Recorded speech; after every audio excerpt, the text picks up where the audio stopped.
All right, so let us look at some questions regarding rhombus. So PQRS is a rhombus. Now, so then let me try to draw a rhombus here.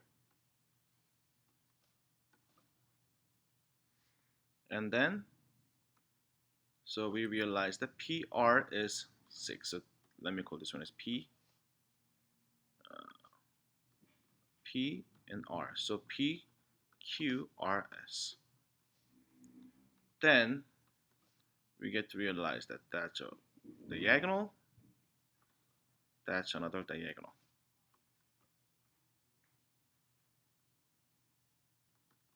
Now, PR is 6 and then QS is 12. Find the area and then perimeter. So then one thing that which we get to realize is this. We realize that, let me call this one intersection as O. Then PO must be equal to 3 and then OQ must be equal to 6 because diagonals bisect each other. So instead of 6 and 12, we will have 3 and 6. Now, then we can see that this is one triangle. How do you find the area of one triangle? 1/2 base times height, which is 3 times 6. So we realize that each one is equal to 9. That means we have 4 of those, so area of the rhombus must be 4 times 9, which is equal to 36. So that's one way for us to write down the answer.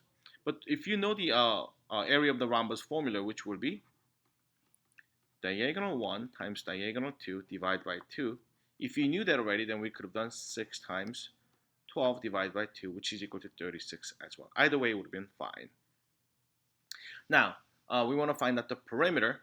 Since this is a right triangle because diagonals are perpendicular in a rhombus, we can use the Pythagorean theorem. Let me call that as S.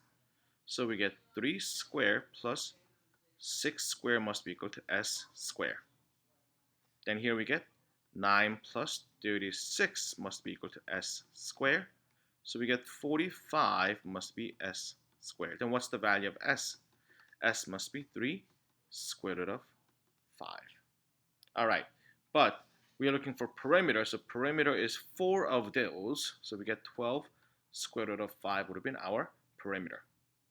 All right, let's move on to second question. So WXYZ is a rhombus once again. So I'm going to have a rhombus drawn this way. And I'll say this is W, X, Y, and Z. All right, now they are saying that WX is equal to 50, and then WY is equal to 96. Then this diagonal is in fact 96.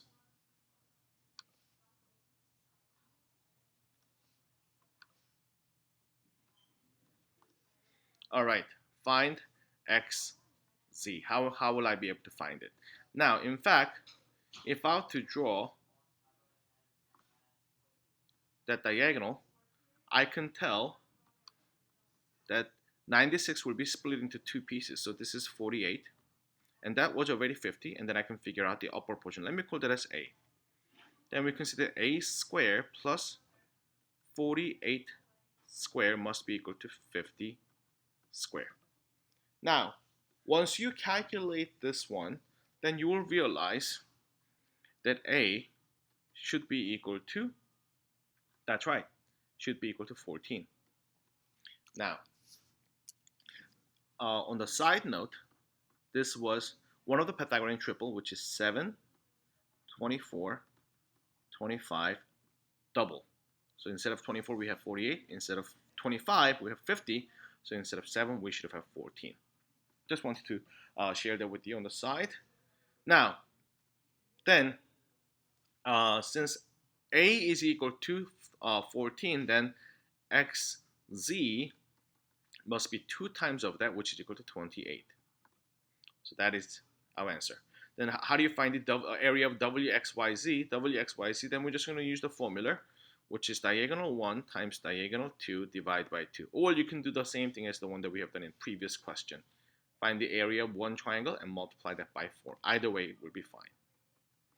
Then we get 28 times 96.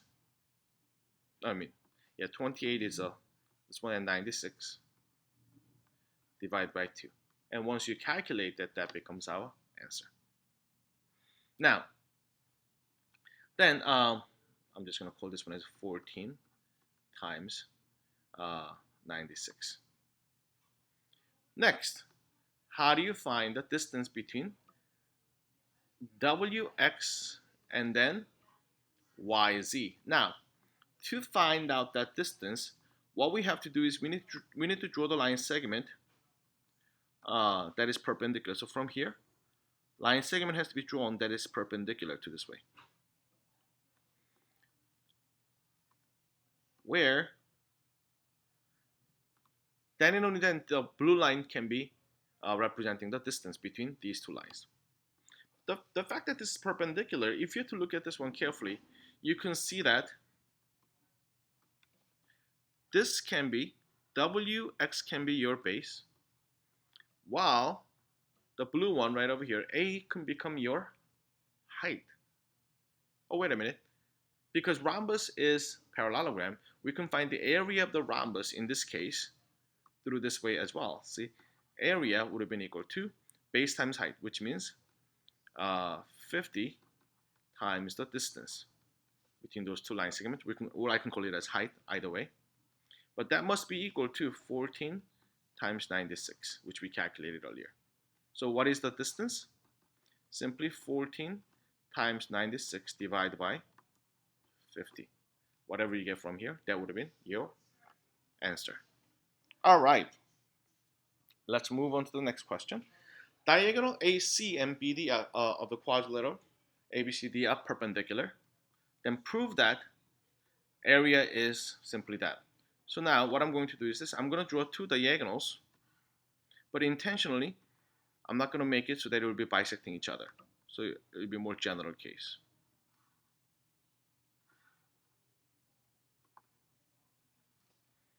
So only thing that we know so far is that they're perpendicular. I'm going to call this one as A, B, C, D.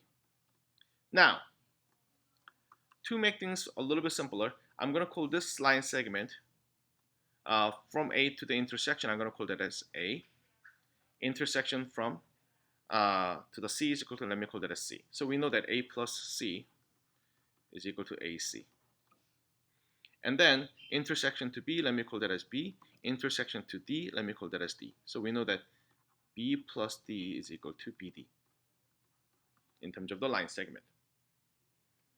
Then, because they're perpendicular, one thing that which we get to realize is this.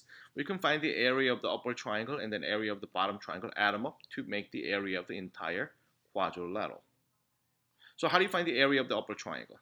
Area of the upper triangle will be 1/2. Base will be A plus C times B. That's the B, since B is the height. Area of the lower triangle will be 1/2. Base will be A plus C, and then the height will be D over here. Now, when you add them up, area of the quadrilateral will be 1/2 A plus B times B. I mean A plus C times B. My bad.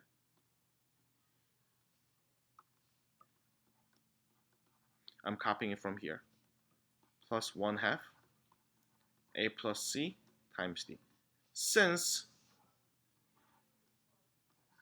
they are common factors, I can factor out the 1/2 A plus C. Then we get B plus D. But what is A plus C? A plus C is equal to AC. So we get 1/2 AC.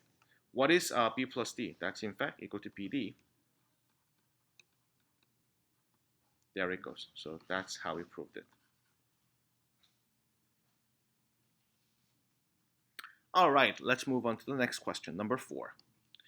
TUVW is a rhombus where TU is equal to 10 and then TUV is equal to 60-degree angle. So that means, all right, I'm going to have a rhombus that looks like this, something like that. Angle U has to be up here, TUV, and then TUVW. So that's 60-degree angle over here. And then TU is equal to 10. Show that Angle TUW is equal to 30 degrees. All I have to do is draw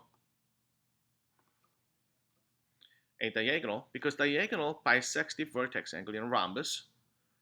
That's why we can say one portion of the angle, which is TUW, that must be half of 60, which is 30-degree angle. Now, then how will I be able to find the uh, area of that quadrilateral? I'm going to draw another diagonal here. Let me just use the blue line. Then you can see, I mean the green line. Then you can see that we now have